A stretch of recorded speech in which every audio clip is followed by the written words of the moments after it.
votre différence, vous l'avez déjà pressentie très petit. Ça, c'est sûr. Parce que vous dites que vous vous remettez en question, vous êtes individualisé, vous vous êtes différencié. Donc je crois que cette sensation d'être différent des autres a amené à une forme de questionnement, mais tout le temps sur vous, sur l'humain, pourquoi. C'est très jeune quand même. Pardon? Ça lui arrivait très jeune. Très ces jeune, je questionnements. pense. Normalement, c'est des questions qu'on se pose en milieu de vie, par exemple. C'est vrai. Hein, C'est vrai, je suis c'est d'accord. vrai. Moi, vous Mais êtes... j'ai été un enfant en recherche, Tout le temps. de réponses très tôt. Mais d'ailleurs, toutes mes lectures, je ne lisais pas beaucoup de romans, je lisais des livres sur le développement personnel, sur...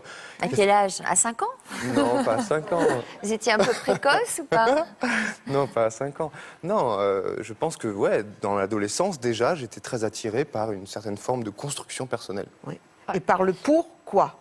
Toujours, c'est toujours récurrent, ce questionnement sur vous, sur qu'est-ce que je vais faire, mais aussi, parallèlement, toujours en projet et dans des rêves.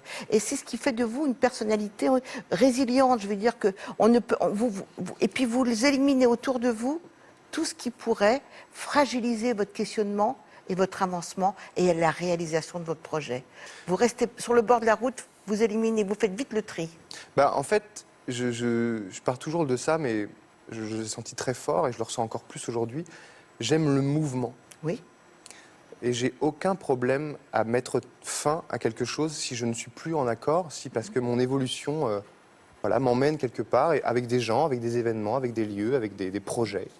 J'ai aucun problème à arrêter quelque chose, parce que je sais que quelque chose d'autre commence. Et j'aime le mouvement, alors que ça peut faire flipper parfois. On a peur de l'inconnu et on veut contrôler les choses et on reste dans nos petits... Là, vous aimez le mouvement, mais vous aimez aussi l'instant présent et vous savez vous poser, ou vous êtes dans la fuite, toujours en mouvement? Mais c'est pas contradictoire tout ça. Hein. Non, pas du tout, mais à condition de savoir se poser un peu. Mais je crois que ça donne plus encore de l'importance. Quand on aime le mouvement, on sait, je pense, apprécier le présent. C'est-à-dire que, par exemple, aujourd'hui, j'apprécie ce moment, même si c'est très émouvant, même si ça me demande de parler de choses aussi fortes. Et... Bah, nous aussi, on l'apprécie beaucoup, en tout cas. Mais c'est vrai, parce que j'aime ces moments de vie et d'échange. J'aime vraiment l'humain là-dessus.